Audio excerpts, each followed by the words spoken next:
అంటే local body ఎన్నికలలో బీసీలకు 42% రిజర్వేషన్ను అఖిలపక్షంతో ఆమోదింపజేసుకొని పార్లమెంటుకు సెంట్రల్ గవర్నమెంట్కు పంపిన విషయం మనకందరికీ తెలిసిన విషయం. అక్కడ రాష్ట్రపతి అంటే పార్లమెంట్లో బిల్లు ద్వారా రాష్ట్రపతి ఆమోదం పొంది ఆ బిల్లు మనకు తిరిగి రావాల్సిన ఒక ప్రక్రియ ఇంకా పెండింగ్లో ఉంది. అయితే ఇప్పుడు ఇటీవల హైకోర్టు కూడా రాష్ట్రం ఉన్నత స్థానంలో ఉన్న హైకోర్టు కూడా సూచనలు ఇచ్చింది. 5 ఏళ్ళు దాటింది కాబట్టి స్థానిక సంస్థల ఎన్నికల యాక్ట్ ప్రకారం ఎన్నికలు 5 ఏళ్ళు పూర్తయిన వెంబడి చేయాలని ఒక సూచనలు ఇచ్చినందుకు, డైరెక్షన్స్ ఇచ్చినందుకు తెలంగాణ ప్రభుత్వం కూడా వాళ్ళు ఇచ్చిన మాటను నిలబెట్టుకోవడానికి 42%ను ఇంప్లిమెంట్ చేయడానికి, అమల్లోకి తేవడానికి ఇక్కడ ఒక బిల్లును జీవరూపకంగా తీసుకురావాలి అని ఒక ప్రపోజల్ స్టార్ట్ చేసి చర్చలు స్టార్ట్ చేసాం. దీన్ని కూడా బీసీ సంఘాలని కూడా హర్షం ప్రకటిస్తున్నాం. మనం కూడా ఈ చర్యను మనం కూడా స్వాగతిస్తాం, హర్షం ప్రకటిస్తాం. అయితే ఇక్కడ సాధ్యాసాధ్యాలను మనం ఇక్కడ చర్చించుకొని అయితే ఏమి, అమలుకి వస్తే ఎట్లా, రాకుంటే ఎట్లా అనేది ఈరోజు చర్చ రౌండ్ టేబుల్ ఏర్పాటు చేసినాం. అయితే ఇక్కడ ఆర్డినెన్స్ ద్వారా తెలంగాణ ప్రభుత్వం 42% బీసీలకు స్థానిక సంస్థల ఎలక్షన్లలో రిజర్వేషన్ను తీసుకురావాలని ఒక ఆర్డినెన్స్ తీసుకురావడానికి ప్రయత్నం చేస్తున్నాం. అది కూడా స్వాగతిస్తున్నాం. అయితే ఈ సందర్భంగా ఈ మాధ్యమాల ద్వారా బీసీ మహాసభ తెలంగాణ ప్రభుత్వానికి సూచించేది ఏంటంటే, ఇప్పటికైనా ఆర్డినెన్స్ను ఆమోదించుకునే ముందు ఒకసారి అఖిలపక్షంతో ప్రధానమంత్రిని, సంబంధిత శాఖ మంత్రులను కలవడము, ఒక రిప్రజెంటేషన్ ఇచ్చి మాకు ఎన్నికలు దగ్గరున్నాయి కాబట్టి మేము వాగ్దానం చేసినాము, ఇది ఒక కాంగ్రెస్ పార్టీదే వాగ్దానం కాదు, అఖిలపక్షము సమ్మతితోన అందరం కలిసి ఏకగ్రీవంగా ఆమోదింపబడ్డ బిల్లు కాబట్టి మా శాసనసభలో దీన్ని మీరు అప్రూవల్ చేయండి అని చెప్పి చేసుకొస్తే బాగుంటుంది అనేది మా యొక్క సూచన. గవర్నమెంట్ ఆర్డినెన్స్ అనేది తీసుకురావడం కూడా సాధ్యమే. అది కూడా గవర్నర్ ద్వారా ఆర్డినెన్స్ ఆమోదించబడాల్సి వస్తుంది. అయితే అక్కడక్కడ కొన్ని అనుమానాలు కూడా వస్తున్నాయి. రాష్ట్రపతి ముందల పెండింగ్లో, వారి దగ్గర పెండింగ్లో ఉన్న బిల్లును గవర్నర్ మరి ఆమోదిస్తాడా లేక వెయిట్ చేస్తాడా రాష్ట్రపతి యొక్క ఉత్తర్వుల గురించి అనేది కూడా ఒక చర్చ జరుగుతుంది. ఏది ఏమైనప్పటికీ తెలంగాణ లోపల దాదాపు స్వతంత్రం వచ్చినప్పటి నుంచి ఇంతవరకు కూడా 52% పైనున్న, ఇప్పుడు ఇంకా 56-58% చేరిన బీసీల కళ ఇంతవరకు నెరవేరదు. అప్పుడెప్పుడో తెలుగుదేశం హయాంలో స్వర్గీయ నందమూరి తారక రామారావు గారు 33% అప్పుడు స్థానిక సంస్థలలో రిజర్వేషన్ తీసుకొచ్చింది. అధికార వికేంద్రీకరణ తీసుకొచ్చి మండలాల వరకు రాజకీయాన్ని తీసుకొచ్చింది. ప్రతి ఒక్క సామాన్యుడికి రాజకీయం అర్థం చేయడానికి వచ్చింది. ఆ 33% అట్లే ఉండగా మహిళా బిల్లును కూడా అప్పుడు తెచ్చిండ్రు. సరే, అవన్నీ కూడా హర్షించదగ్గ విషయాలు. అయితే మేమెంతో మాకంతానే, మా వాటా అంతా అనే ఒక నినాదంతో ఎదురు చూస్తున్న బీసీ జనాలు, బీసీ నాయకులు, బీసీ ప్రజలు అంటే ఒక రాజ్యాధికారం అనేదే కాదు, రాజ్యాధికారం ద్వారా అభివృద్ధి కావాల్సిన చట్టాలు ఏర్పరచుకోవచ్చు, వాయిస్ పెరుగుతుంది అనేది ఒక ఆలోచన. అయితే ఇప్పుడు ఈ 42%ని మళ్ళీ ఒక ఆశగా మిగిల్చకుండా మీరు తప్పనిసరి దీన్ని ఆర్డినెన్స్ ద్వారా తీసుకొచ్చి 42% తప్పనిసరి అమలు చేయాలని తెలంగాణ ప్రభుత్వానికి విజ్ఞప్తి చేస్తున్నాం. అఖిలపక్షానికి ఈరోజు నాయకులు ఇక్కడ ఉన్నారు, అందుబాటులో ఉన్నారు కాబట్టి అఖిలపక్షంలో ఉన్న నాయకులకు బీసీ మహాసభ ద్వారా విజ్ఞాపన ఏంటంటే, చేసిన అన్నలందరికీ నమస్కారం, తోటి అక్కలకు నమస్కారం. ఇలాంటి సమావేశాలు ఇంకా ఎన్నో నిర్వహించుకోవాలని కోరుకుంటున్నాను. ఇంత మంచి సమావేశాలకు ఇప్పుడు ఈరోజు ఇంతమంది రావడం కూడా మనం సంతోషించదగ్గ విషయమే. ఎందుకంటే ఇప్పటికే బీసీలు అనేది ఐక్యతాలోకంతో ఉన్నామని అందరూ అనుకుంటున్నారు. ఇది బీసీలు ఏకమయ్యారు అనడానికి ఒక నిదర్శనంగా మనం చూపించాలి. ఇప్పటి నుంచే మన ఐక్యత అనేది కొనసాగాలని నేను కోరుకుంటున్నాను. ఎందుకంటే ఫస్ట్ బీసీలు ఇప్పుడు 60% ఉన్నారని చెప్తున్నాం, కానీ దాంట్లో ఐక్యత అనేది ఎంత శాతం ఉందని మనం క్వశ్చన్ చేసుకోవాలి. ఎందుకంటే రెడ్డిలేమో 12% ఉన్నా వాళ్ళకు ఓన్లీ రెడ్డి పేరు పక్కన రెడ్డి ఉంటే చాలు, వాళ్ళు ఐక్యమైపోతారు. ఏ రాష్ట్రమైనా సరే, ఏ దేశంలో ఎక్కడున్నా సరే వాళ్ళు ఏకమైపోతారు. అరే మన రెడ్డిరా అని అనుకుంటారు. అలాగే మన ముస్లిం కూడా అంతే. ఎక్కడ ఒక అమ్మాయి బుర్కా వేసుకుందంటే ఇంకొక అమ్మాయి అక్కడ ప్లేస్ ఇస్తుంది, కానీ హిందూకి మాత్రం ప్లేస్ ఇవ్వరు. అది వాళ్ళ యూనిటీ. బస్సులో అయినా సరే ఎక్కడైనా సరే ఒక ముస్లిం ఆమె కనిపించిందంటే మన ముస్లిం అని ప్లేస్ ఇచ్చేస్తారు. అలాగే తోక పక్కన రెడ్డి ఉంటే చాలు, మన రెడ్డి అని వాళ్ళు కలుపుకొని పోతారు. కానీ మన బీసీలలోనే ఈ లోపం అనేది ఎక్కువగా కనిపిస్తుంది. ఎందుకంటే ఐక్యత అనేది లేకపోవడమే. ఒక బీసీకి ఈ పని, ఒక కుమ్మరైనా కుండలే చేసుకోవాలి, చెప్పులు కొట్టడైనా చెప్పులే కొట్టుకోవాలి, తర్వాత వడ్ల పని అయినా వడ్ల పని చేసుకోవాలని మనకు ఒక రకమైన ఇన్స్ట్రక్షన్స్ పెట్టి అక్కడి వరకే మనల్ని ఆఫ్ చేస్తున్నారు. రాజకీయంగా మనల్ని ఎదగనివ్వట్లేదు. అక్కడ మన ఐక్యత అనేది కూడా తగ్గిపోతుంది. కుల సంఘాల ప్రకారం అందరూ ఐక్యంగా ఉన్నారని అనుకుంటున్నారు, కానీ ప్రతి కుల సంఘంలో ఒక నాయకుని, మనం పర్ఫెక్ట్ వ్యక్తిని, ఆ కుల సంఘానికి న్యాయం చేసే ఒక వ్యక్తిని మనం ఎన్నుకొని అతన్ని రాజకీయ పరంగా మనం ముందుకు తీసుకెళ్లే ఆలోచన మనం చేయాలి. అతనికి ఆ కుల సంఘం మొత్తం ఎప్పుడూ సపోర్ట్గా నిలవాలి. అతను కష్టాల్లో ఉన్నా నష్టాల్లో ఉన్నా, అతను ఏ విధంగా ఏ స్థితిలో ఉన్నా కూడా ఎదుటి వ్యక్తికి ఛాన్స్ ఇవ్వకుండా ఆ కుల సంఘం వ్యక్తికి అతను సపోర్ట్ చేసే విధంగా మనం ఐక్యత తీసుకురావాలి. ప్రతి కులం నుంచి ప్రతి ఒక్కరు బీసీ సముద్రంగా కనిపిస్తుంది. ప్రతి ఒక్కరికి పేరు పేరున ఇక్కడ సార్ చెప్పిన ప్రకారం రెండే విషయాలు. ఒకటి, మనకి 42% రిజర్వేషన్ ప్రభుత్వం అమలు చేసింది. దాన్ని ఏంటి అంటే ఆ అమలు చేసిన దాన్ని ఎలాంటి ఇబ్బందులు లేకుండా ఇప్పుడు వచ్చే స్థానిక ఎన్నికల్లోనే మొత్తం అన్ని కరెక్ట్గా అమలు జరిగేటట్టు ఎలాంటి అవంతరాలు లేకుండా ప్రతి ఒక్కరూ కూడా, అంటే మనం చూసుకోవాల్సిన వివరాలు ఏంటి అంటే బీసీ ఒక్కదాన్నే మైండ్లో పెట్టుకొని కులాలకి, ప్రాంతాలకి, వర్గాలకి వేటికి కూడా సంబంధం లేకుండా ఎవరు నిలబడ్డా కూడా మనం ప్రతి ఒక్కరు చేయికనిచ్చి మనం యూనిటీగా కలిసి కట్టుగా ఉంటే ఇది సాధ్యమవుతుంది. బీసీ మహాసభ అధ్యక్షులకు, మరి బీసీ బంధువులకు, మిత్రులకు, ఈ సభకు చేసిన పాత్రికేయులకు అందరికీ పేరు పేరుగా నమస్కారం తెలియజేసి, ఈరోజు ఇది రెండోసారి బీసీ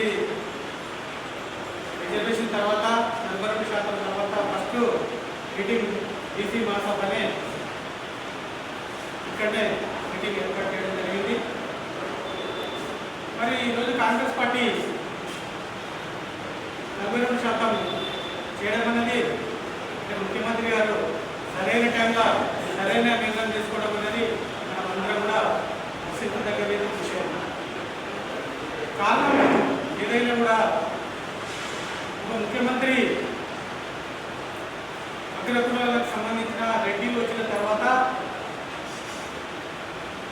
బీసీలకు మనం బీసీలమంతా జాగ్రత్త ఉండాలని చెప్పి బీసీల గురించి మాట్లాడుతున్నారు. మరి బీసీలు ఉన్నప్పుడు ఎవరు కూడా బీసీల గురించి మాట్లాడారు. కొన్ని విషయాలకు వస్తే ఈరోజు అందరము బీసీ మహాసభ అని అన్న ఎన్నికల సిద్ధాంతంలో బీసీ మహాసభ కార్యక్రమంలో ఎలక్షన్లో ప్రతిసారి కూడా బీసీతోనే ఎలక్షన్ ముందుకు వెళ్తున్నారు. మరి ఆయన ఇంకా బీసీలకు చేయాలన్న తపన, కానీ మన బీసీలు కూడా మరి ఇద్దరు నిలబడాలి, ఇద్దరు బీసీలు ఉన్నారు, మరి ఒక రెడ్డి ఉన్నారు. మరి వాళ్ళని బట్టి అందరూ కూడా ఇద్దరు బీసీలకు చేయించి మరి ఇక్కడ వేసారు. రేపు ఇది జరగాలని ఏంది ముఖ్యంగా, రేపు ఇట్లా జరగవచ్చు, ఈ మోసం రేపు జరగదా. మరి మీటింగ్లో మనిషి మారాలన్నది ముఖ్య ఉద్దేశం. వ్యవస్థ మారాలి, విషయం తెలుసుకోవాలి. కానీ బీసీ మహాసభలో మీటింగ్ నడుస్తున్నాయి, బీసీలంతా గల్లీకో బీసీ నాయకుడు మీటింగ్ పెడుతున్నాడు. ఓ బీసీ నాయకుడు అంటేనే ఓ బీసీ నాయకుడు ఎప్పుడే చిన్న స్టేట్మెంట్ పక్కనే ఇస్తున్నాడు. మరి ఇక్కడ ఇది మన గవర్నమెంట్లోనే జరుగుతుందండి. గతంలో కూడా ఒక మంత్రి గారు బీసీ ఉన్నాడు. మరి అందరము బీసీ నాయకులను గౌరవిస్తే మరి ఇక్కడ గెలిచిన నాయకులు ఎవరన్నది మనం అందరూ గుర్తించడం. మరి గతంలో ఇక్కడ పులివెందుల గారు కానీ బీసీ నాయకులు, మరి టి చంద్రశేఖర్ గారు, మరి నేతలకు చూసుకుంటే ఎర్రసత్యం గారు, మరి ఇట్లా బీసీ నాయకులకు ప్రాధాన్యత ఇచ్చి అప్పుడు మానవత్వ విలువలు ఉన్నాయి. ఇప్పుడు మద్యము, డబ్బులు, విచ్చడులుగా ల్యాండ్ మాఫియా చేసి డబ్బులు సంపాదించి నీతిగా పనిచేయలేకపోవడానికే గతంలో జరిగిన విషయాలన్నీ మీరు అందరూ గుర్తుపెట్టుకోవాల్సిన విషయం. గతంలో ఒక బీసీ నాయకుల మీద ఎవరికీ ప్రేమ లేదు, బీసీ నాయకులు లేకనే మరి అక్కడ అందరూ కూడా అక్కడ పంపించడం జరిగింది. మరి ఈరోజు మొన్నటి విషయానికి వస్తే బీసీలకు ఎవరికి అన్యాయం జరిగింది, ఎవరిని తీసుకుపోలే, ఎవరు సమర్థుడు అని పార్టీలు గుర్తుపెట్టుకొని మరి మొన్న కూడా ఒక గ్రంథాలయ చైర్మన్ ఒక బీసీ చేయలేకపోయారు, ఒక రెడీగా ఇచ్చారు. అంటే ఎవరు వచ్చి వాళ్ళే చూసుకుంటున్నారు, ఎవరు వచ్చి వాళ్ళే మాట్లాడుకుంటున్నారు, మరి ఎవరిని వాడు కట్టుకుంటున్నాడు. మరి మీరు బీసీలు అందరూ ఎక్కడ పోవాలి, బీసీ ఆలోచన విధానం ఎక్కడ పోవాలి? మరి ఇక్కడ ఉన్న నాయకులకు చేరుతుందా? మరి ఉన్న కాంగ్రెస్ పార్టీలో మనం అందరం కలిసి మాట్లాడుతున్నామా? మరి ఆ బీసీకి ఎందుకు అతను ఉన్నప్పుడు బీసీకి జరిగింది కాబట్టి మరి ఇక్కడ ఉన్నప్పుడు అవకాశం ఉంది. ఒక ఎమ్మెల్యే ఉన్నాడు, మంత్రి గారు గతంలో మాట్లాడితే ఏం మాట్లాడుతుండే, నేను మంత్రిని ఉన్నా మీకు ఎందుకు అని చెప్పుకుంటే పార్టీలో. మరి ఇక్కడ ఉన్న ఎమ్మెల్యే గారు చెప్పడానికి రాదా? గ్రంథాలయ చైర్మన్ ఎవరికైనా బీసీకి చేయాలని ఉద్దేశం కదా. మరి ఏం చేస్తున్నాయి పార్టీలంతా బీసీల వైపు తీసుకొచ్చి మరి బాంచందర్ అనే బతికే ఉంది బీసీలో. కానీ ఇప్పుడైనా ఇంకా 3 సంవత్సరాలైనా ఇదే జరుగుతుంది. మరి మనం అందరం ఎప్పుడు ఏకం కావాలి, ఏం జరుగుతుందన్న దాని గురించి మనం అంతా ఆలోచన చేసేదాకా విషయం ఇది. ఇంకా మీటింగ్ చేసుకోవాలి, ఇంకా సమన్వయం చేసుకోవాలి, ఇంకా కూర్చొని ఆలోచన చేయాలి. మనం అందరం ఒకటి అన్ని కులాలకు ఏకతాటిగా రావాలని చెప్పి సింగల ప్రయత్నంలో భాగం. సరే, అన్ని కులాలు బాగానే అందరం కూడా ఈ మధ్యలో కలిసి ప్రయాణం చేస్తున్నాం. నేను కూడా ఈ మధ్యలోనే అయినా నాకు కూడా నేను 94 నుండి ఇప్పటి వరకు కంటిన్యూ పార్టీలో ప్రాధాన్యత వహించుకుంటా తెలుగుదేశంలో కానీ బీసీ సంఘం అంతా ఒకటే అని చెప్పి తెలియజేసే కార్యక్రమంగా ప్రజలకు తెలియజేస్తూ ఈనాటి ముఖ్య అజెండా 42% బీసీ రిజర్వేషన్లపై పెద్దలందరూ ఏకమై ఈ రౌండ్ టేబుల్ సమావేశాన్ని ఏర్పాటు చేసినందుకు మనస్ఫూర్తిగా అభినందిస్తూ యాజ్ ఎ బీసీగా చలవదల రాజేంద్రరాజు అన్నవాడు నేను నా అభిప్రాయాన్ని పెద్దల ముందు ఉంచుతాను. గౌరవనీయులైన తెలంగాణ రాష్ట్ర ముఖ్యమంత్రి అనుగుల రేవంత్ రెడ్డి గారు ఒక అగ్రవర్ణంగా పుట్టి కూడా బేసిక్స్ నుంచి వచ్చాడు, గ్రౌండ్ లెవెల్ నుంచి వచ్చాడు కాబట్టి బీసీల బాధలను అర్థం చేసుకొని వితిన్ ద పార్టీ ఇంతకు సోదరుడు అన్నట్టు చాలా అవంతరాలు ఎదురైనాయి. మీరు ఇట్లా తీసుకొస్తే ఒక 19% ఓసీలకు అన్యాయం జరిగే అవకాశం ఉందని కూడా వారు చాలామంది వృత్తులను ఎదుర్కొని కూడా ఇనిషియేట్ సొంతంగా తీసుకొని ఈరోజు మనకు గొప్ప అవకాశాన్ని ఇచ్చే విధంగా అంటే పార్టీ పరంగా, కాంగ్రెస్ పార్టీ పరంగా, ప్రభుత్వ పరంగా కూడా ఒక ఆర్డినెన్స్ తీసుకొచ్చి రాబోయే రోజులలో కేంద్ర ప్రభుత్వాన్ని గవర్నర్ గారి ద్వారా పంపించే ప్రయత్నం చేస్తూ ఉన్నాం. దీంట్లో టెక్నికల్ సమస్యల గురించి చాలామంది మేధావులు మాట్లాడుతూ ఉన్నారు. ఇది ఖచ్చితంగా అగ్రవర్ణాలు ఎవరో కోర్టుకు వెళ్ళొచ్చు, ఎందుకంటే రాజ్యాంగం మనకు కల్పించిన హక్కు ప్రకారం ఎవరైనా వారికి అన్యాయం జరిగినప్పుడు కోర్టులను ఆశ్రయించే అవకాశం ఉంటుంది. కాబట్టి ఇన్ కేస్ కోర్టులో ఒకవేళ వీగిపోయినా కూడా ఇప్పుడు కేంద్ర ప్రభుత్వం, బీజేపీ ప్రభుత్వం నడుపుతూ ఉన్నది. ఇక్కడున్న ఎంపీలు కానీ అంటే మన తెలంగాణ రాష్ట్రంలో 8 మంది ఎంపీల మీద, 8 మంది ఎమ్మెల్యేల మీద మన బీసీ సంఘాల పెద్దలు, మన గౌరవనీయులైన పెట్టుకాటి సీనన్న గారు ఏదైతే సూచించి మన సంఘంలో బీసీ సంఘంలో పెద్దలు అందరినీ చేర్చున్నారో వారందరూ బీసీలను సపోర్ట్ తీసుకొని ఈ ఎంపీల ఇళ్లకు, ఈ ఎమ్మెల్యేల ఇళ్లపై వినతి పత్రాలు ఇచ్చి ఇక్కడ కాంగ్రెస్ ప్రభుత్వం చేయాల్సిన పని చేసింది. వారి తరఫు నుంచి ఎలాంటి అబ్జెక్షన్స్ లేకుండా ఒక డెడికేట్ కమిషన్ వేసి ఈ బీసీ సంఘాలకు 42% రిజర్వేషన్ల మీద చిత్తశుద్ధితో ముందుకెళ్ళింది. కాబట్టి మీరు కూడా మీరు చేయాల్సిన రోల్ భారత రాజ్యాంగం ఆర్టికల్ 9 ప్రకారం దాన్ని సవరించి 42% భారత పార్లమెంట్లో ప్రవేశపెట్టి ఈ రాజ్యాంగ సవరణ చేసి మనందరికీ 42% శాశ్వతంగా ఉండే విధంగా చేయాలని అందరం వెళ్ళి కోరాలని, అందులో నేను కూడా పార్టీలో ఖచ్చితంగా హాజరవుతాను. వారు బీజేపీ పార్టీ అయినా పర్వాలేదు, బీసీల కొరకు ఏ త్యాగం చేయడానికైనా మీ అందరితో పాటు నేను కూడా ఉంటానని ఒక అంగరోళ్ళు, సాగరోళ్ళు ఒక పాపనాయంతో పోటీ పడడానికి సాధ్యం పెడతారు. కొన్ని వేల సంవత్సరాల నుంచి విద్య, విజ్ఞానం, ఆస్తి, అధికారం అంతా మీ ఇళ్ళ పెట్టుకున్నారు కదా, మీ కాళ్ళ కింద పెట్టుకున్నారు కదా, అన్నిటికీ మాకు కూడా చేశారు కదా. ఇప్పుడు ఇట్లా బొలికెత్తుతుంటే ఆ బొలికెత్తుకోవడం కానీ నేను చెప్పేది ఏంటంటే రేవంత్ రెడ్డి గారు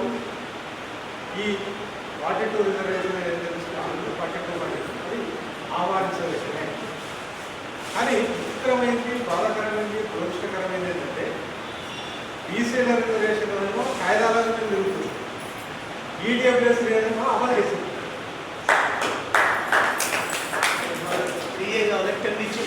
వాళ్ళకి ఫ్రీ అంటే సార్, ఎందుకంటే అందరూ కూడా పేదలు ఉన్నారు కాబట్టి ఇప్పుడు పర్వాలేదు. కానీ 3% ఉన్నవారికేమో 10%, 60% ఉన్నవారికేమో 30% లేని కూడా చాలా ఆనందం పాల్గొంటుంది. ఏం సామాన్య న్యాయం? ఎవరు చెవులలో ముందు పెడుతున్నారు, ఎంతకాలం ముందు పెట్టారు, ఎంతకాలం ఈ పార్టీ ఆ పార్టీ, ఏ పార్టీ నిజంగా తెలుస్తుంది. ఏ పార్టీ అయినా తీసేవాళ్ళకి ప్రతి పార్టీ తీసుకెళ్ళి ద్రోహం చేసి పార్టీ. ఈరోజు ఇంతకుముందు శ్రీలంగా తప్పని పరిస్థితుల్లో ఈరోజు పార్టీ తప్ప బీసీల లేకపోతే ఏ పార్టీ బీసీలు ఒకటైతున్నారు, బీసీలలో చైతన్యం వస్తుంది, బీసీలలో కదలిక వస్తుంది. వెంకటగౌడ శ్రీనివాస నాయుడు బీసీలందరినీ ఒకటి చేస్తున్నారు. కాబట్టి వాళ్ళని కొంచెం చల్లబడతారంటే పేపర్ల మీద హడావుడు చేద్దాం. లొల్లి తీరా ఏంటంటే అదే ట్రై చేసినాం కానీ మరి కోర్టు వేయకు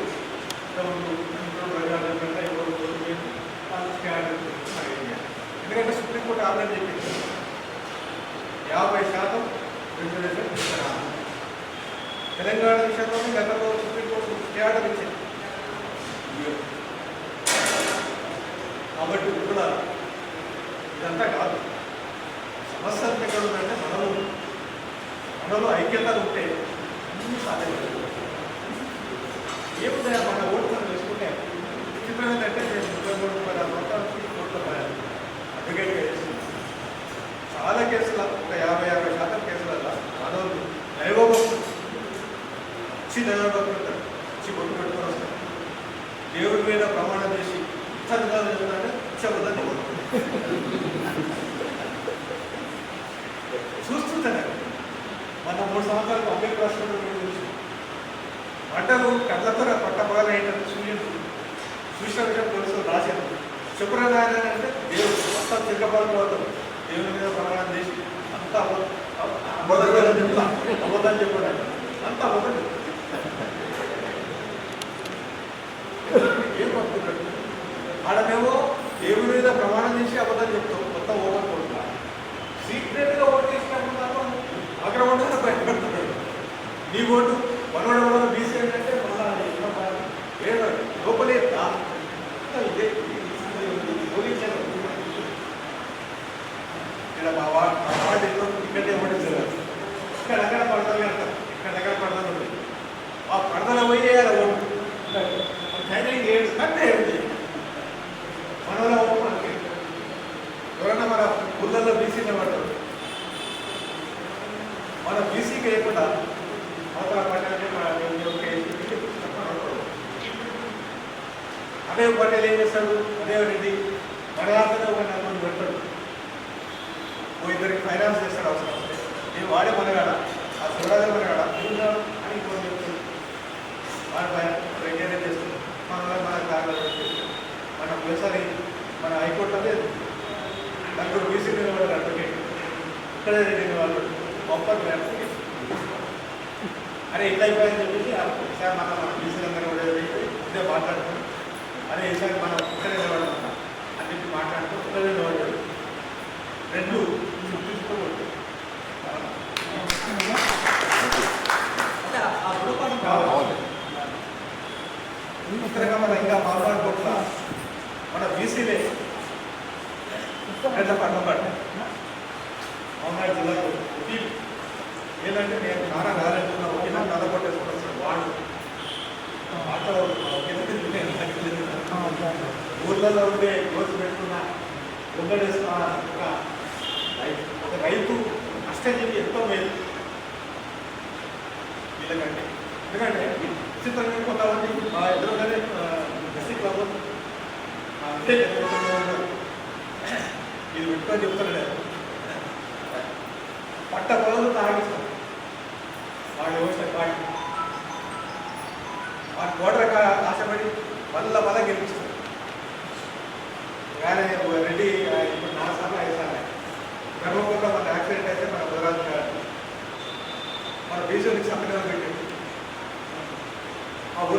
శ్రీనివాస్ రెడ్డి అనంత్ రెడ్డి అని ఇద్దరు కలిసిపోయి మళ్ళా మీకు పెన్షన్ ఇప్పిస్తాను ఎందుకంటే అది పెన్షన్ ఇప్పిస్తామని చెప్పి ఈ శ్రీనివాస్ రెడ్డి అనంత్ రెడ్డి గారికి పిల్లాడు ముదిరాడు సంతకాలు పెట్టిలో కొత్త మన బీసీ అడ్వకేట్కి అని మళ్ళీ అది క్రాస్ చేసి అనంత్ రెడ్డికి ఒక అంటే ఎంగేజ్మెంట్ కూలిపడి వల్ల పెండింగ్ పోతుంది కర్మాపూర్లో ఉన్న కర్మ అట్లా గురువుగా అన్నీ ఉన్నగా నడుస్తుంది. ఒకటే ఒకటి ఏంటంటే మనలో ఒక యూనిటీ రాకపోతే సీక్రెట్ ఓటు ఉన్నాయని మన వల్ల మన ఓటు మనం వేసుకుంటాం. ఓటు మన వేసి సీట్లు మన సోదరు మీద పోవడం ఇక్కడ ఇష్టం చేయాల్సిన లేదు. ఎవరైనా తుపాకి పట్టుకోవాలి ఎవరు కొట్టరాల్సిన లేదు తినాల్సింది మన ఓటు 10/11/2023 అయితే ఎన్నికలకు వాళ్ళు పోరాడుతూ డిక్లరేషన్ తీసి సబ్లాన్ని 23% నుంచి 42% ఇస్తామని చెప్పేసి ఎన్నికలకు రావడం జరిగింది. మరి ఈరోజు ఈ తెలంగాణ ప్రభుత్వం ఏదైతే ఉందో మరి మొన్న జరిగినటువంటి క్యాబినెట్ సమావేశంలో ఒక ఆర్డినెన్స్ని తీసుకొచ్చి జాప్యం చేస్తుంది. ఈ బీసీలని మోసం చేయడానికి అని చెప్పేసి నేను తెలియజేస్తున్నా. ఎందుకంటే ఒక అఖిలపక్ష బృందం తీసుకొని ప్రధాని దగ్గర పోయి అక్కడ ఢిల్లీలో వాళ్ళు ప్రధాని ఒత్తిడి చేసి అయితే 9వ షెడ్యూల్ ప్రకారం మనం తమిళనాడులో జరిగిన కాలాల్లో 9వ షెడ్యూల్లో చర్చించి మన రాజ్యాంగబద్ధంగా మనకు చట్టబద్ధంగా 42% రిజర్వేషన్ బీసీలకు ఇవ్వాలని చెప్పేసి వాళ్ళు డిమాండ్ చేస్తే వస్తుండే. మరి ఆ పని తెలంగాణ ప్రభుత్వం చేయడం లేదు. బీసీలని మోసం చేయడం తప్ప వేరే లేదు. అదేవిధంగా మరి తెలంగాణ ప్రభుత్వం మన దగ్గర ఇచ్చేటువంటి కార్పొరేట్ చైర్మన్ నిర్వహించింది. ఆ కార్పొరేట్ చైర్మన్లో కూడా 53% అగ్రకుల వర్గాల బీసీ ఎస్టీ ఉందో మనకు 80% వచ్చండి. అగ్రకులాలకు 53, 75లో 53 వాళ్ళకి ఇవ్వడం జరిగింది. ఇట్లా ఇప్పుడు తెలంగాణ ప్రభుత్వం మరి బీసీలకు అన్యాయం చేస్తుంది కాబట్టి మనందరం కూడా రాబోయే స్థానిక ఎన్నికల్లో మనం బీసీల ఐక్యత చూపాలి. 42% అవుతుందో చట్టబద్ధంగా ఎప్పుడైతే మనకి ఇస్తుందో అప్పుడే మనకు గౌరవించాలి. లేదా మన అయితే ఐక్యత ఉందో రాబోయే ఎన్నికల్లో మనం బీసీలో అందరం ఐక్యమై 42% వచ్చినట్టు పెద్దలు మనందరం నిర్ణయించినట్టు రాబోయే రోజుల్లో ఏ కార్యక్రమం చేయాలో అందరం కూడా మనందరం సిద్ధమై మనందరం కూడా పెద్ద ఎత్తున ఏ కార్యక్రమానికి బీసీ మా సమీక్ష కూడా తప్పకుండా ఆ కార్యక్రమం బీసీల కోసం మనం 42% ఉత్సవాలకు మనం కొట్లాడాలని చెప్పేసి కోరుతూ మాట్లాడిన మాటలకు భిన్నంగా నేనేం మాట్లాడలేదు. కాకపోతే ఐక్యత అనేది చాలా ముఖ్యం. నేను చాలా సందర్భాల్లో కూడా సామాజిక మాధ్యమాల్లో కానీ వ్యక్తిగతంగా ఫోన్ చేసి కానీ మాట్లాడుతుంది. రాజకీయాలతో అత్యంతంగా ప్రవర్తించే సామాజిక ఉద్యమకారులు నేను. మొట్టమొదట నేను మనలో చెప్పాల్సిందంటే మనలో పని సంస్కృతి పెరగాలి. ఎవరు ఆర్థికంగా ఎవరి మీద వాళ్ళు కాలం నిలబడతారు.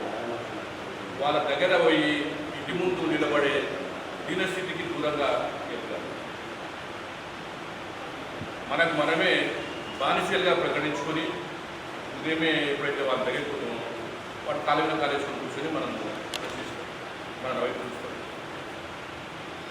అయితే ఇది తర్వాత ఎవరైతే పేదవాడు అమాయకుడు ఒక కార్యాలయానికి వెళ్తే అక్కడ అతనికి సరైన న్యాయం జరగలేదనే విషయాన్ని నేను స్పష్టంగా చెప్తున్నా. అయితే ఈ విషయంలో నేను సీనియర్ సిటిజన్స్ ఫోరం వాళ్ళకి కానీ చాలామందికి నేను రిక్వెస్ట్ చేస్తున్నా. అవినీతి తారస్థాయికి చెప్పి పేదవాడు ఒక కార్యాలయానికి వెళ్తే అతను అక్కడ పని జరగడం లేదు. ఎప్పుడు జరుగుతుంది పని? ఒక ప్రజాప్రతినిధులు గౌరవంగా ఉన్నత అగ్రకులం అతను చుట్టూ జరుగుతుంది. అయితే అందుకొరకే నా ఉద్దేశం ఏంటంటే వాళ్ళ ఇంటి దగ్గరికి వెళ్ళే పొద్దున్నే లేచి ముఖం కట్టుకొని తెల్లబట్టలు వేసుకొని మనం ఇంత గంజి ఉందా లేకపోతే అన్నం ఉందా ఏమి పట్టించుకుని వారి ఇంటికి వెళ్ళే ఆ పద్ధతి మనం మార్చుకోవాలి. ఎప్పుడు ఆర్థికంగా స్వావలంబన మనం సాధిస్తామో అప్పుడు మన దగ్గర కూర్చొని మనం వాళ్ళ దగ్గరికి వెళ్ళే అవసరం ఉండదు. దయచేసి పల్లెల్లో కూడా ఎవరైతే మన వాళ్ళు ఉండరో వాళ్ళంతా నేను కోరుకున్నది ఒకటే, బానిస మనస్తత్వాన్ని విడాలి. ఏకత్వం గురించి అంటారు. ఇవి ఎప్పుడు బానిస మనస్తత్వం ఎప్పుడు ఏకమైనటువంటి బానిస మనస్తత్వానికి విన్నప్పుడే మనందరం ఏకమైంది. ఇటువంటి ఉద్దేశంతో మనం ముందుకు వెళ్ళగలిగినాడు. ఖచ్చితంగా మనకు మంచి ఎదుగుదల ఉంటుంది. అందరికి తెరాలి. అయితే ఇక్కడ మీరు అంత ఇంతమంది ఉన్నారు, మాట్లాడటం మైనస్ అయ్యారు. అంటే మన లోపల ఐకమత్యం అనేది మనమే రుజువు చేస్తున్నాం కదా. ఇది అయిపోయినంత వరకు కూర్చున్నంత వరకు ఓపిక లేదంటే మనం ఏం చేయగలుగుతాం. ఇక్కడ నలుగురు మాట్లాడేది అందరూ బాగా మంచిగా ఉద్దేశంతో అందరు మంచి మంది చెప్పాడు. ఒక నలుగురు పేపర్ విలేకరు చెప్పాడు. ఒకటి ఏమన్నాడు, కత్తితో సాధిస్తే పెళ్లితో సాధిస్తామని ఆయన ద్వేషించలేదు. ఆయన అన్నదాన్ని చెప్తున్నాను. మరి పెళ్లితోటి సాధిస్తామన్న దానికి విద్యని ఇంత అమ్ముకుంటున్నా నేనేం చేస్తున్నావు? బీసీగా కూడా నీ పత్రికలు ఏం నడిచినావు? ప్రైవేట్ స్కూల్లో చెప్పాలి రూపాయలు పోయాలి. గవర్నమెంట్ స్కూల్లో పోతే వాడు గవర్నమెంట్ టీచర్ ఉంటే మన కొడుకుని మా ప్రైవేట్ చదువుకోవాలంటే వాళ్ళకి విద్య రాదనే కదా. మరి ఇవన్నీ రాసి మనకి మనం చేస్తున్నారో ఇంకోటి అంటే ఆయన దేశించారు దానికి మన గౌరవమైన న్యాయవాది గారు బ్రహ్మాండమైన మాట చెప్పాడు. అక్కడ నలుగురు ఒక రెడ్డి వచ్చాడు. అంటే వాళ్ళు చేసిన పొరపాటుని మళ్ళీ ఒకసారి కూర్చొని మాట్లాడుకొని సెకండ్ టైంలో ఓడించారు. అది కావాలి ఇక్కడ. ఆ యొక్క భావం, ఆ యొక్క దేశము, ఆ యొక్క బలము, ఆ శక్తిని వాళ్ళు సమకూర్చుకొని నెక్స్ట్ టైం వాళ్ళగా రాకుండా చేయాలి. అది మీరు ఉన్న అందరూ తెలుసుకోవాలి. బయటకు పోయిన తర్వాత ఇవన్నీ మనం చెప్పాలి. ఇంకోటి మిక్కిలి శ్రేష్టమైన విషయం ఏంటంటే సోదరు ఒక మాట చెప్పింది, మీరు ఎవరైనా గ్రహించిందో లేదో, ఈ క్వార్టర్ రూపాయలు అని అక్కడ పెట్టండి. అది దాంతో మనకు సంబంధం లేదు. ఏమన్నది గుర్తు చేసుకొని వస్తువు ఇంకొక దగ్గర కూర్చొని పెట్టుకుంటుంది. మనకేమైందా బీసీలకు? మరి మీరు ఎంతమంది దీని గురించి ఆలోచన చేస్తున్నారు? ఇది తీసుకపోయి బయట పోయిన తర్వాత ఈ యొక్క అంశాన్ని మనం అందరూ చెప్పాలి. మనం చెప్పకపోతే ఏం రాదు, మన నుంచి ఏం కాదు. మనం ఇట్లా ఎన్ని మీటింగ్లు పెట్టుకున్నాం, మనం నిన్నే వేసిన ఒకటి తోటి కూడా ఇక్కడ ఉన్న వాళ్ళందరము ప్రతి ఒక్కరికి నా విధి, నా ధర్మం, నా కర్తవ్యం, నేను చెయ్యాలి, బయటకు పోయి మాట్లాడాలి, ఈ విషయాన్ని 10 మందికి నేను వెళ్ళజాలి అనేది ఒకటి దృఢమైన విశ్వాసం ఉంటేనే కానీ మనం ఇటువంటి మీటింగ్ పెట్టుకొని సక్సెస్ అవుతాం. ఇప్పుడు లైట్ ఆంజనేయులు బీసీ, మన ఎవరు చంద్రశేఖర్, వీళ్ళంతా బీసీలో అయితే తర్వాత ఓడిపోయిన అప్పుడు లేదు. ఇప్పుడేమో ఆ ఉద్రేకత వచ్చింది. దీన్ని మనము మన దిక్కు తిప్పుకొని బీసీ అంటే ఏం ఆయన అని మనలో కూడా పుణ్యం కుమారులు పక్కన ఇప్పుడు వేరే ఉంటారు గుజరాత్లో ఆయన పడకపోతే జీవితాంతం రానంటే నువ్వు ఏం పెట్టుకుంటావు? వాడు గుజరాత్ తెలియని నేనే అన్నాను. గుజరాత్ తెలియదు ఇంకేదా అవి ఆ కొట్లాట గెలుచుకొట్లాడలేదు. వాళ్ళు ఉంటే గెలుచులో కొట్లాడు. వాళ్ళ మీద వచ్చినప్పుడు అందరూ మైకం కావడం. మన మీద ఇంకొకరు వస్తున్నారు. మన కొట్లాడ మనకు ఉండదు. ఒకరు వస్తున్నారు, వేరే వాళ్ళు ఎవరు వస్తున్నారు, వాళ్ళని వ్యక్తి వస్తున్నారు. వాళ్ళని ఎదుర్కోవాలి. మనం అందరం కూడా ఐక్యమత్యం కావాలి. మన లోపల ఐక్యమత్యం ఉన్నంత వస్తేనే కానీ మనం దయచేసి మీ అందరినీ సమాముఖంగా కూడదు. అంటే ఏదన్నా మన లోపల మనకున్న వేదాభిప్రాయాలు అవన్నీ అక్కడ పెట్టండి. బీసీ అనే నిదానాన్ని గట్టిగా ప్రతిదిన బీసీ అని చెప్పుకుంటే మనం సక్సెస్ మనం అందరం ఒక్కొక్కరం ఒక్కొక్క పార్టీలో ఉండొచ్చు. ఏ పార్టీలో ఉన్నా మనందరం బీసీ ఐక్యత తీసుకుంటాం. అంటే పరస్పర సోదరభావంతో ఇట్లా పక్కకు జరిగిందంటే ఈడ మీటింగ్ ఎట్లయిందని బయటకు వెళ్తే ఏదో జరిగింది ఇట్లా అని తేలికబాగుంటుంది. ఎవరు చెప్పకుండా అడుగుతారు. మన కోసం మన మీటింగ్ ఎట్లయింది అనేది దాని మీద కూడా కాన్సన్ట్రేషన్ ఉంటుంది. అందరికీ అడుగుతారు. కాబట్టి ఎవరైనా కూడా మనందరం ఒకటున్నాం అనేది ఎట్లా తెలుస్తా అంటే తేలికగా మాట్లాడదు. ఒకరి గురించి ఒకరు మనము చాలా గట్టిగా మాట్లాడదు. మేమందరం ఒకటి, మేమందరం గట్టిగా ఉన్నాం. ఫస్ట్ మనము కులం, తర్వాత బీసీలం, తర్వాత హిందువులం. ఈ రకంగా మనం ఆలోచన చేయాలి. మా మన్మోహన్ అన్న చెప్పినట్టు మనంతగా మనమే పోయి ఒక కాపల ఇంటి ముందరకు పోయి మనమే సరెండర్ అయిపోయి వాళ్ళకి బానిస భావంతో నిలబడకుండా వాళ్ళు మన ఇంట్లో దగ్గరకు వచ్చేలాగా మనం గట్టిగా పనిచేయాలి. పోరాడితే ఏముంది, ఒక బానిస సంఖ్యలో ఉంది. కాబట్టి మీరందరూ పెద్దవాళ్ళు చిన్న ప్రయత్నం చేసినాము. పార్టీలకు అతీతంగా అని ఎందుకు అని చెప్తున్నారంటే పార్టీలుగా విడిపోద్దు. మనం బీసీ ఎక్కడ నిలబడ్డా అందరం పోయి పనిచేయాలి. ఒక అన్యాయంగా ఒక మనిషి వ్యవహరిస్తే అందరం కలిసి ఓడబడ్డు. న్యాయం ఉంటే పోయి గెలిపారు కదా. ఒక బీసీ చెడిపోయినప్పుడు ఒక బీసీ చెడ్డవాడు అయిపోయాడు. మళ్ళీ ఇంకొక రెడ్డి ఎట్లా మంచివాడే, ఇంకో బీసీ నిలబడాడు కదా. ఇంకా వేరే బీసీ కూడా నిలబడు మన ఎలక్షన్లో. మళ్ళీ ఎందుకో బీసీకి వెళ్ళి మంచి బీసీలకు వెళ్ళలేదు. అప్పుడే మంచోళ్ళు అయిపోతారు. వాళ్ళు మాత్రం మంచోళ్ళు కదా. బీసీలో మంచోళ్ళు ఉంటే వాళ్ళకి ఎన్నుకోలేదు. ఆ భావజాలం వదిలిపెట్టాలి. ఎంతసేపు ఉన్నా మనం మాట్లాడాలని అందరు పిల్లల్లో కానీ ఏమనిపిస్తుందంటే, మనం కరెక్ట్ ఉంటే ఊరోళ్ళం కరెక్ట్ ఉంటే ముద్దరు కూడా చూరు టోర్నమెంట్లో కరెక్ట్ చెప్పండి. ఒక్కరు కూడా లేరా పాలమూరులో ఎమ్మెల్యే అర్హత కలిగిన వాళ్ళు ఎవరు లేరా పాలమూరులో? ఎవడో అప్పుడే సుట్కేసి పట్టుకొని వస్తాడు పాలమూరు. ఎంపీ వస్తాడు, ఎమ్మెల్యే వస్తాడు. ఉమ్మడి జిల్లాలో మన నాయకులే లేరు ఎవరు. పక్కకెళ్ళి వస్తాడు అప్పుడే పారాచూట్ బ్యాచ్ అంతా అయింది. కాబట్టి మనలో కూడా నాయకత్వంలో మంచి మంచి నాయకులు, మంచి గట్టి మాట్లాడాలి. కులం ఉంది, బలం ఉంది. ఇక ధనం లేదు కాబట్టి ఓటు అయితే భర్తసాటికేసేది. మా అన్న చెప్పినట్టు భర్తసాటికేసేది కాబట్టి ధైర్యం చేయాలి. వచ్చేవాడు చూడండి కదా, నేను పలానా శివరాజు ఓటు వేయాలనుకున్నాను. మా మిత్రుడు బాగా చెప్తాను, మా శివరాజు కేసీరావుని ఫిక్స్ అయిపోవాలి మనిషి. ఏమి అంటే ఈరోజు ముఖ్యంగా బీసీలకు 42% రిజర్వేషన్ ఇస్తామని కాంగ్రెస్ ప్రభుత్వం ప్రకటించడం అంటే స్వాగతిస్తున్నాం. కానీ ఆర్టీఎస్ వస్తుందా రాదా తెచ్చిందా అనేది పక్కన పెడితే వాళ్ళు ఫస్ట్ పార్టీ మీద 42% తెచ్చుకుంటూ మిగతా పార్టీలో కూడా మనం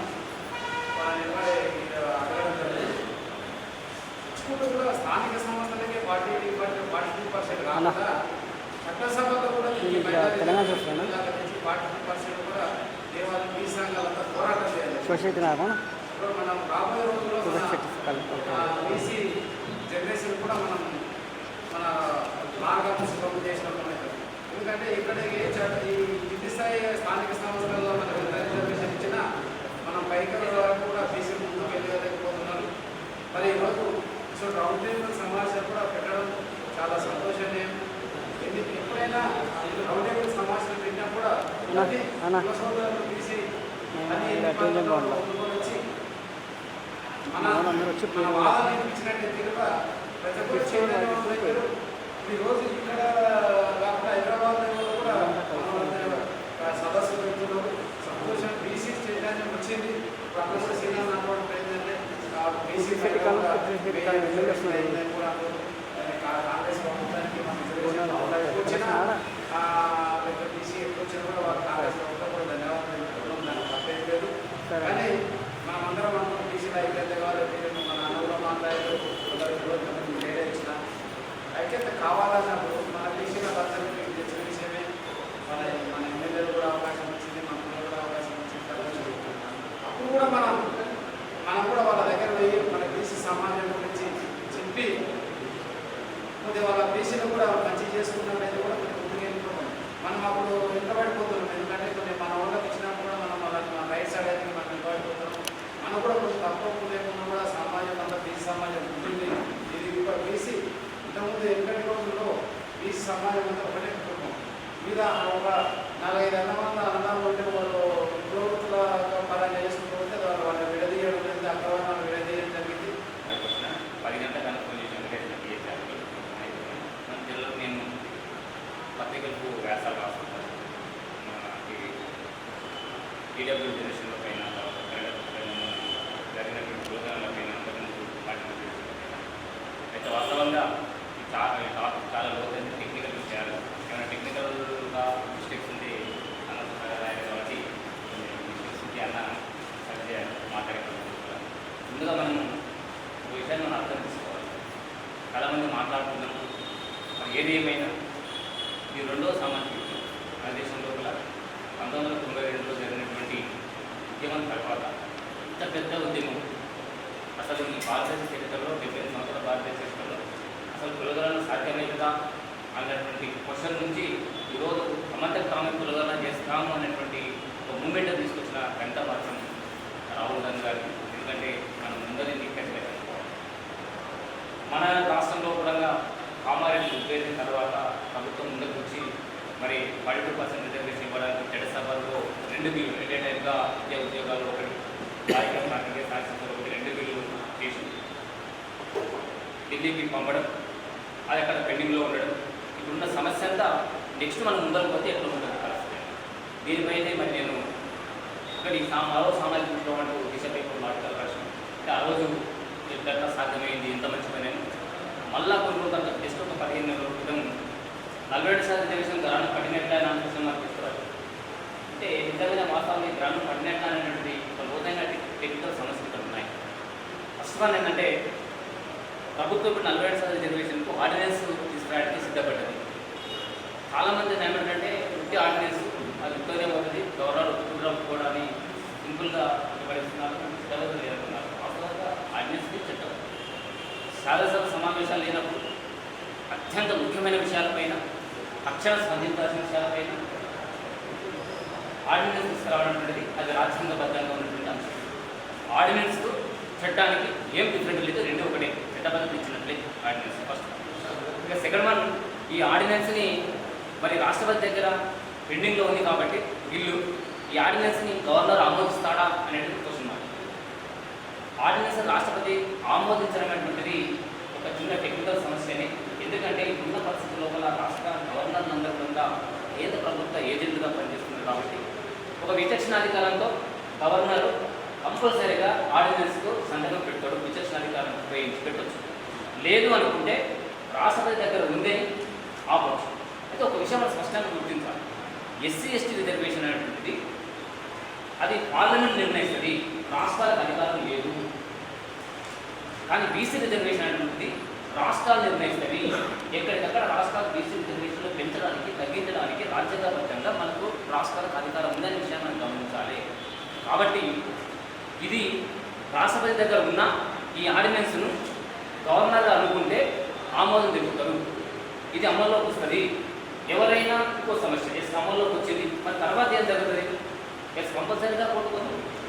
కోర్టుకోతే మనందరూ కూడా లేబరే ప్రశ్నిస్తున్నారు, కోర్టుకోతే నిలబడతారా పోతుంది అంటున్నారు. కానీ ఒక విషయం గమనిస్తారు, 2019 లోపల ఏదైతే రిజర్వేషన్ వచ్చినప్పుడు ఈ 50% కోట దాటిపోయినాం, సుప్రీంకోర్టుకు వెళ్ళింది, సుప్రీంకోర్టు కూడా యాక్సెప్ట్ చేసింది.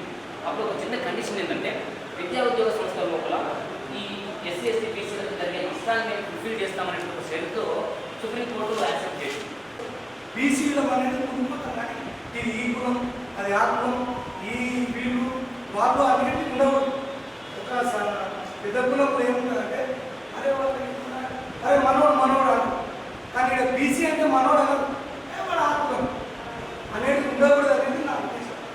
ఇప్పుడు రాష్ట్ర ప్రభుత్వం ఏం ఏర్పాటు చేసిందంటే 43% బీసీలకు ఇస్తామని నిర్ణయం చేసింది.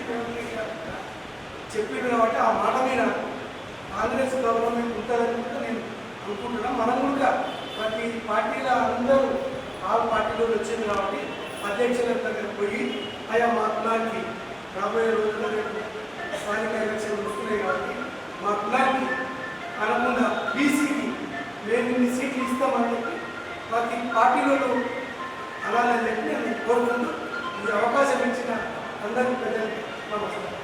కూడా వాళ్ళకే ఓట్లు వేయడం జరిగింది ఎలక్షన్లలో కూడా. అట్లా జరగకుండా ఈసారన్నా కనీసం స్థానిక సంస్థలన్నా బీసీలకు 42% ఇస్తామని చెప్పి కాంగ్రెస్ ప్రభుత్వం బయటికి వెళ్ళింది కాబట్టి సంతోషం. ఇప్పటికైనా ఆ మాట చెప్పారు కాబట్టి ప్రభుత్వ పెద్దలు ఆ మాట నిలబెట్టుకోవాలి. కనీసం ఆర్డినెన్స్ తెచ్చి ఇవ్వకున్నా సరే వాళ్ళు కనీసం వాళ్ళ పార్టీలన్నా ఫస్ట్ 42% సీట్లు కాంగ్రెస్ పార్టీ ఫస్ట్ అనౌన్స్ చేయాలి. ఎందుకంటే ఆ పార్టీ అనౌన్స్ చేసింది కాబట్టి పార్టీ బీసీలకు 42% అనౌన్స్ చేస్తే మిగతా పార్టీల దగ్గర మేము బీజేపీలో ప్రతినిధి వహిస్తున్నాం. బీజేపీని కూడా మీరంతా అగ్రకులాలే ఉన్నారు, మాకు 42% సీట్లు ఇవ్వాల్సిందని చెప్పి మేము కూడా మా పార్టీల దగ్గర కొట్లాడతాం. మా పార్టీల దగ్గర మేము ఇస్తాం. మేము కూడా మా పార్టీ పెద్దల్ని ఒప్పించగలుగుతాం. ఇప్పుడు సీనాన్న చెప్పినట్లు మీరు ఎక్కడ కూడా సభ పెట్టినా బీసీల కోసం కొట్లాడినా మా కాంట్రిబ్యూషన్గా మా ఏ పని చెప్పినా పని చేయడానికి సిద్ధంగా ఉన్నాం. నేను అనువాడ మండలంలో మీరు ఏ పిలుపునిస్తే ఆ పిలుపు మేరకు మండలంలో పనిచేయడానికి నేను సిద్ధంగా ఉన్నా.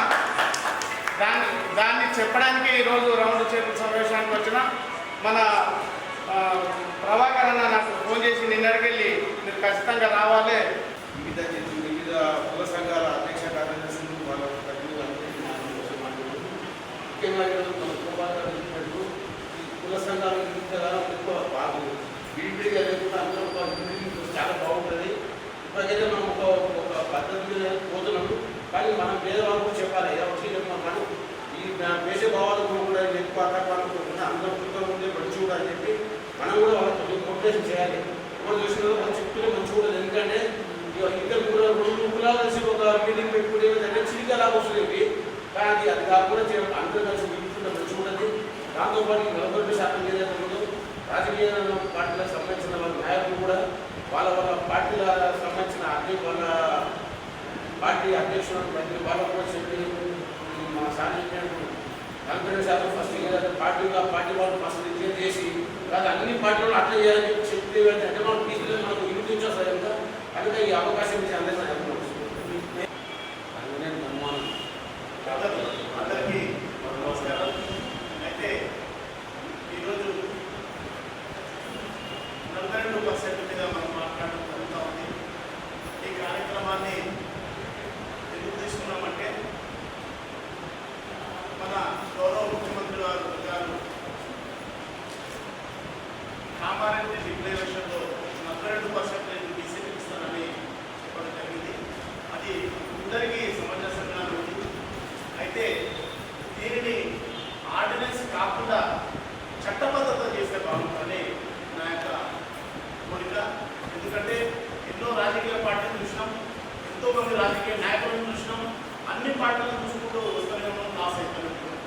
ఈరోజు వరకు కూడా బీసీలో అనేది ఒక్కబడితేనే ఉన్నాం కానీ అనగబడితేనే ఉన్నది. కానీ ఈరోజు కూడా ఈరోజు రాష్ట్రానికి కూడా బీసీ నాయకులు లేరు, రాష్ట్రాన్ని ఏలుతున్న నాయకులు లేరు, ముఖ్యమంత్రులు లేరు, ప్రధానమంత్రులు కూడా కాబట్టి మనం ఎందుకు అంటున్నామంటే ఈ కార్యక్రమాన్ని మనం గ్రౌండ్ రూట్లో అంటే సర్పంచ్, జెడ్పీసీ, ఎంపీటీసీ దాంట్లన్నింటికి నెక్స్ట్ రాబోయే ఎన్నికలు జరుగుతూ ఉన్నాయి. కాబట్టి దాన్ని ఈ ముఖ్యమంత్రి గారు సీరియస్గా తీసుకొని మన ఈ బీసీలందరికీ న్యాయం చేస్తూ 42% పటిష్టమైన నిర్ణయం తీసుకొని ఇవ్వాల్సిందిగా చెప్తా ఉన్నాం. దాంట్లో భాగంగా ఈరోజు ఏంటంటే అన్న చేపట్టినటువంటి కార్యక్రమానికి మేము ఏ పార్టీ అయినా సరే నేను ఈరోజు కాంగ్రెస్ పార్టీలో పనిచేస్తూ ఉన్నాం. ఆ కాంగ్రెస్ పార్టీలో ఉన్నటువంటి ఎమ్మెల్యేలు కానీ ఎంపీలకు కానీ మనం మీతో పాటు నేను వచ్చి మా బీసీలకు సరైన న్యాయం చేస్తూ 42% డిక్లేర్ చేసి మా కులాలని మా బీసీలందరినీ పెద్ద ఎత్తున 42% ఇస్తూ గ్రామ స్థాయి నుండి జిల్లా స్థాయి వరకు ఎమ్మెల్యే స్థాయి వరకు కూడా పటిష్టంగా చేయాలని ప్రభుత్వం తీసుకున్నటువంటి 42% రిజర్వేషన్ ఏదైతే ఉందో ఆ అంశం పైన మాట్లాడాలని చెప్పి ఏర్పాటు చేయడం జరిగింది. 42% ఏదైతే కాంగ్రెస్ ఆ రోజు రాహుల్ గాంధీ సమక్షంలో కామారెడ్డిలో చెప్పడం జరిగిందో దాని ప్రకారంగానే కాంగ్రెస్ పార్టీ ముందుకెళ్తుంది. కానీ అది ఏదైతే ఉందో చట్టబద్ధత కలిగించి అది మళ్ళీ ఎక్కడ కూడా లీగల్గా ప్రాబ్లమ్స్ రాకుండా ప్రభుత్వమే దాన్ని చొరవ తీసుకోవాలని చెప్పేసి కోరుతా ఉన్నాం. మన బీసీ నాయకులందరికీ, కుల సంఘాల వాళ్ళకు, బీసీ నాయకులందరికీ ఈ సంవత్సరం పాటు కూడా ముందు మనకు ఒక గొప్ప పనే ఉన్నది. ఎందుకంటే సంవత్సరం పాటు మొత్తం ఎలక్షన్ పీరియడే ఉంటుంది. జెడ్పీటీసీలు, ఎంపీటీసీలు అయిపోయిన తర్వాత సర్పంచ్లు, దాని తర్వాత కార్పొరేషన్ ఎలక్షన్లు ఇవన్నీ ఉంటాయి. కాబట్టి మనము మ్యాక్సిమం జనరల్ వచ్చిన స్థానాలలో కూడా బీసీలని నిలబెట్టే ప్రయత్నం చేయాలి. బీసీలలో మనం పోటీ పడి ఒక్కొక్క కులంలో 2-3 పెట్టి అటు ఇటు ఎటు కాకుండా మళ్ళీ అగ్రవర్ణాలే సీట్ దక్కించుకునే అవకాశం లేకుండా ఎక్కడైనా సమస్య వచ్చినప్పుడు కూడా మనమే అక్కడ పెద్దలం కూర్చొని ఎవరైనా ఒకరినే క్యాస్ట్ పరంగా ఒకరిని పెడితేనే బాగుంటుంది. అట్లా వేరే క్యాస్ట్లో కూడా ఉండొచ్చు. బీసీలోనే 3-4 ఉండొచ్చు. ఒకటే కులంలో 3-4 మన పక్కన పెట్టి ఉన్నటువంటి ఓట్లని చిన్నభిన్నం చేసే అవకాశం లేకుండా అందరూ కూడా అనుభవంగా ఉన్నారు. అటువంటి అవకాశం ఏదైనా కూడా మళ్ళీ ఒకసారి ఇట్లా రౌండ్ టేబుల్ సమావేశాలు 10 సార్లు పెట్టి అందరినీ కూడా చైతన్యపరిచి, ఎందుకంటే ఎలక్షన్ పీరియడ్ ఇప్పుడు మనం ప్రభుత్వాన్ని ఎన్నుకోనికి మాత్రమే ఎమ్మెల్యే ఎలక్షన్ లేని, కానీ గ్రౌండ్ వర్క్ అంతా కూడా గ్రామాలు కానీ, తర్వాత జిల్లా పరిషత్ కానీ, మున్సిపల్ కానీ ఇవన్నీ కూడా కింద ఉండేటటువంటి కార్పొరేటర్లు కానీ, సర్పంచ్లు కానీ, ఎంపీటీసీలు వీళ్ళే ప్రజలకు దగ్గరైతారు. అంటే వచ్చే ఎలక్షన్లకు మళ్ళీ మనమే ప్రభుత్వాన్ని ఏర్పాటు చేసుకోవడానికి ఇదే మూలం కాబట్టి దీని మీదనే ఎక్కువ ఇంట్రెస్ట్ పెట్టాలి. 42%కి వెళ్ళి కూడా బీసీలకు ఎంతో మందికి మేలు జరిగేటటువంటి అవకాశం ఉంటుంది. చిన్న చిన్న కులాలకు కూడా చాలా ఉపయోగం ఉంటుంది కాబట్టి దీన్ని మీరందరూ కూడా ఎట్లా ముందుకు తీసుకుపోవాలనుకున్నా కూడా మహబూబ్నగర్ జిల్లా కుమ్మర సంఘం తరఫున ఎల్లవేళ మీ ఇవ్వడం ఉంటామని చెప్పి తెలియజేస్తూ నాకు ఈ అవకాశం ఇచ్చిన ప్రజలందరికీ ధన్యవాదాలు. బీసీ మేధావులందరూ కూడా ప్రత్యేకంగా ఒక మంచి ప్రయత్నం అయితే సిరణ చేస్తున్నారు, దీనికి బీజం వేస్తున్నారు. బీసీ ఇంటలెక్చువల్స్ అందరూ కూడా ఒక వేదికమై తీసుకొచ్చి రాజకీయాలకు అతీతంగా బీసీ రాజ్యాధికార సాధన వైపుగా ప్రయత్నం చేయడం అనేటువంటిది నిజంగా అభినందించాల్సిన విషయం, ప్రశంసించాల్సిన విషయం. అంటే ముఖ్యంగా మనం ఒకటి విస్మరించకూడని విషయం, బీసీ రాజ్యాధికారం అయితేనేమి 42% రిజర్వేషన్ అయితేనేమి ఇంకొకటి అయితేనేమి అంటే అగ్రవర్ణాలపై కసి తెచ్చుకుంటే బీసీ రాజ్యాధికారం వస్తుంది, నిజమైన బీసీ వాదం అనుకోవడం గుమ్మాడికి పొరపాటు. ఎందుకంటే చరిత్రలో మనం చూసుకుంటే కనుక రావి నారాయణ రెడ్డి లాంటి వాళ్ళు, ఉచ్చలపల్లి సుందరయ్య లాంటి వాళ్ళు, ఎంతోమంది భీమిరెడ్డి నరసింహారెడ్డి లాంటి వాళ్ళు, భీమిరెడ్డి లాంటి వాళ్ళు తెలంగాణ సాయుధ రైతాంగ పోరాటంలో తెలంగాణ శ్రామిక జీవుల పక్షాన పోరాటం చేసింది కూడా అగ్రవర్ణాలు. అది మనం ఎప్పుడు కూడా విస్మరించకూడనేటువంటి విషయం. ఈరోజు కూడా మన రాష్ట్ర గౌరవ ముఖ్యమంత్రి వర్యులు అనేక అవుతాం ఒక సాహసోపేతమైనటువంటి అడుగుని చెప్పేసి మనం భావించాం. మేధస్సులు రంగరించి అన్న హార్ట్ పేషెంట్ ఆయన కష్టపడి దీనికోసం పనిచేస్తున్నాడు. ఇటీవల మేము 17 రోజుల పాటు జర్నలిస్టులు అందరం బహుజనులందరం ధర్నాలు చేస్తే అన్న రెగ్యులర్ వచ్చి లక్ష్మీకాంత్ అన్న తోచిన విధంగా రెగ్యులర్ వచ్చి మాకు మంచినీళ్ళు లభించి ఒక బీసీ ఫీలింగ్తో కేవలం ఒక బీసీ ఫీలింగ్తోనే మాకు అండగా నిలబడ్డాడు. సరే ప్రభుత్వం స్పందించిన సమస్య పరిష్కారం దిశగా ముందుకు వెళ్తుంది.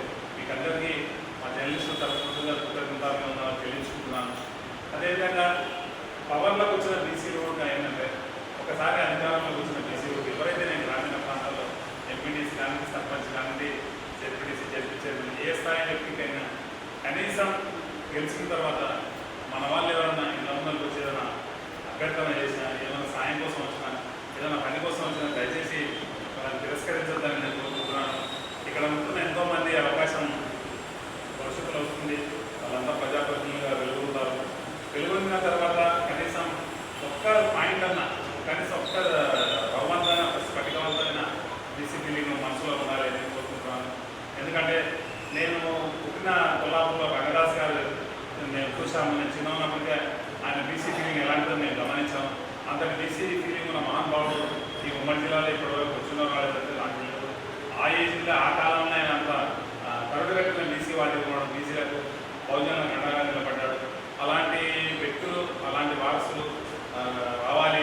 పవర్ వచ్చిన తర్వాత మనలోనే ముందు కిందకి రాకుండా ధర్మేసే విధంగా దయచేసి చూసుకోవద్దని, ఒకవేళ పవర్ వచ్చిన మిత్రులు ఇంకా మహిళా మిత్రులు ఇంకా ఆ విషయాన్ని మన వాళ్ళు అన్న ఒక్కటి పెట్టుకొని కనీసం బిజీ ఉన్నప్పుడన్నా పక్కకి తర్వాత మనం చూపించుకొని అలా కష్టసుఖమని ఆ సమస్యలు పరిష్కరించిన నాడే ఈ రిజర్వేషన్లకు నిజమైన అర్థం చేకూరుతుంది తప్ప రిజర్వేషన్లు వచ్చినాయి, మన పదవులకు ఎక్కినాం, మన పైసీట్లో కూర్చున్నాం, మన కింద ఉన్నవాడు మన జాతి మనంతా అన్నగారిపోతుందని నేను పట్టించుకోను. నేను ఆడికే పరిస్థితులు అనుకుంటే ఈ రిజర్వేషన్లు తెచ్చి ప్రయోజనం